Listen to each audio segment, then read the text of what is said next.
સમાચાર અમદાવાદથી મળી રહ્યા છે, જ્યાં અમરાઈવાડીના ધારાસભ્ય વિવાદમાં આવ્યા છે। અમરાઈવાડીમાં ધારાસભ્ય હસમુખભાઈ પટેલનો નવો વિવાદ સામે આવ્યો। દિવ્યકુંજ સોસાયટીમાં પાસ થયેલ રોડનું ખાતમુહૂર્ત જ કરવામાં નથી આવ્યું। 80-20 યોજના અંતર્ગત 20% MLA ગ્રાન્ટથી આરસીસી રોડ બનાવવાનો હતો। જો કે ધારાસભ્ય અને બીજેપી યુવા મોરચા વોર્ડ પ્રમુખ વચ્ચે આંતરિક વિખવાદ હોવાનો દાવો છે અને આંતરિક વિખવાદને કારણે જે ગ્રાન્ટ આપવામાં ન આવી, અહીંયા કામ અટકી ગયા છે તેવો પણ આરોપ સ્થાનિકોએ લગાવ્યો। કહેવામાં આવ્યું કે એક દિવસ પહેલા મેસેજ થયો તો છતાં પણ ધારાસભ્ય અહીંયા પહોંચ્યા નહીં। સ્થાનિક રહેવાસીઓના કામ ન થતા લોકો પરેશાન થઈ રહ્યા છે। એટલે કે કહેવાય રહ્યું છે કે ધારાસભ્ય અને ભાજપના જ હોદ્દેદાર વચ્ચે આંતરિક વિખવાદને કારણે લોકો આમાં પીસાઈ રહ્યા છે।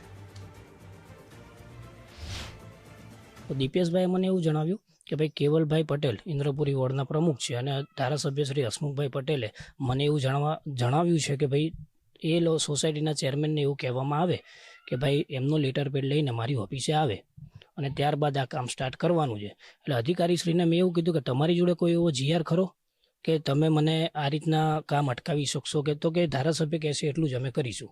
પછી એમણે મહેતા સાહેબ હિમાંશુ ટી મહેતાને ફોન કર્યો મારી સામે, તો એ સાહેબે પણ એ જ જવાબ આપ્યો કે ખાતમુહૂર્ત તો થશે અને ના કરે તો પછી અમે કંઈ કરી શકશું નહીં। મારે અને હસમુખભાઈ ધારાસભ્યશ્રીને આંતરિક મતભેદ છે પોલિટિકલી, તો એના હિસાબે સોસાયટીના સભ્યોને આ શોષાવવું પડે એ વ્યાજબી વાત છે નહીં। એટલે આમાં કેવું છે કે જે અમારા સોસાયટીનો રોડ પાસ થયેલો છે એનું કામ અત્યારે તાત્કાલિક ધોરણે અટકાવી દેવામાં આવ્યું છે। એ લોકોને અંદરો અંદર કંઈક રાજકીય વિવાદ છે ધારાસભ્યને અને અમારા જે સોસાયટીના ચેરમેન છે વિકીભાઈ પટેલ, એ બી ભાજપના કાર્યકર્તા છે પ્રમુખ। હવે અમે તો એટલું જ ખાલી અરજી કરીએ છીએ સાહેબશ્રીને કે ભાઈ એ વિખવાદ સાઈડમાં રાખી અને અમારા રોડનું કામ પૂર્ણ કરે। અમારી તો એટલી જ અરજી છે।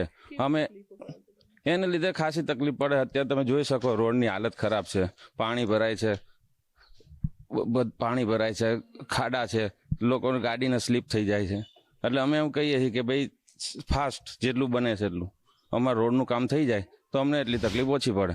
લગભગ આશરે 25 વર્ષ જેવું થઈ ગયું છે અને હવે રોડમાં વ્હીકલ લઈને નીકળતા પણ બીક લાગે છે, પડી જવાની બીક કે વરસાદમાં પાણી પણ ભરાઈ જાય છે।